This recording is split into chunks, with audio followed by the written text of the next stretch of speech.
یہ ہے Washington D C میں واقع جارج واشنگٹن یونیورسٹی. یہاں اس وقت کل 5264 غیر ملکی طالب علم تعلیم حاصل کر رہے ہیں. یہ امریکی دارالحکومت میں واقع تمام یونیورسٹیز کے مقابلے میں بین الاقوامی طالب علموں کی سب سے بڑی تعداد ہے.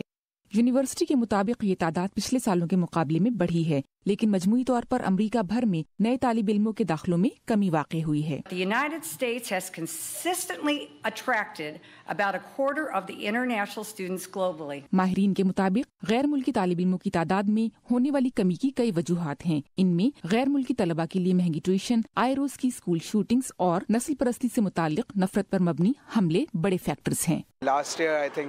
پچھلے سال ریاست کینسس میں 2 انڈینز کو قتل کر دیا گیا کیونکہ قتل کرنے والے نے انہیں مشرق وسطیٰ کا رہنے والا سمجھا، اور یہ بھارت میں ایک بڑی خبر تھی.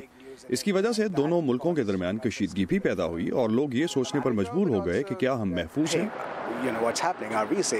غیر ملکی طلباء کی تعداد میں کمی کے لیے مہنگے اخراجات اور سیکیورٹی کے خدشات کے علاوہ امریکی امیگریشن سے متعلق پریشانی اور امریکی ویزے کے حصول میں دشواری کو بھی ذمہ دار ٹھہرایا جا رہا ہے.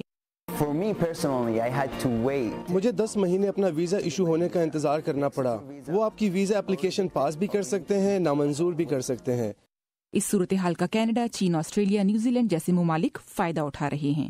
بہت کنٹریز ہیں اب جو انٹرنیشنل اسٹوڈنٹس کو اٹریکٹ کرنے کی کوشش کر رہی ہیں. تو چائنا جیسی ایک کنٹری ہے جو بہت اسٹوڈنٹس کو باہر بھیجتی ہے، مگر اب بہت انٹرنیشنل اسٹوڈنٹس چائنا بھی جا رہے ہیں.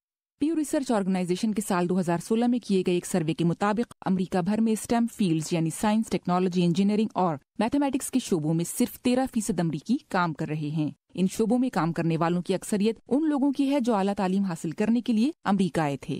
اگر ہم سائنس اور ٹیکنالوجی کی ڈسپلنز دیکھیں، اگر انٹرنیشنل اسٹوڈنٹس ان فیلڈز میں نہیں آ رہے ہوں گے تو کئی ایسے ڈپارٹمنٹس ایگزسٹ ہی نہیں ہو پائیں گے. بلکہ ہم نے یہ دیکھا تھا 9/11 کے بعد جب 2-3 سال کے لیے انٹرنیشنل اسٹوڈنٹس کے نمبرز گھٹ گئے تھے یو ایس میں، جو گریجویٹ سکولز تھے سائنس اور انجینئرنگ میں ان کو بہت ڈیفیکلٹی گئی.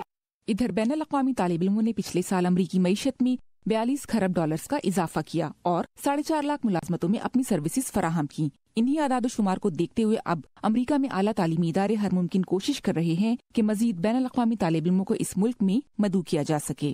سحر Majid, Voice of America, Washington.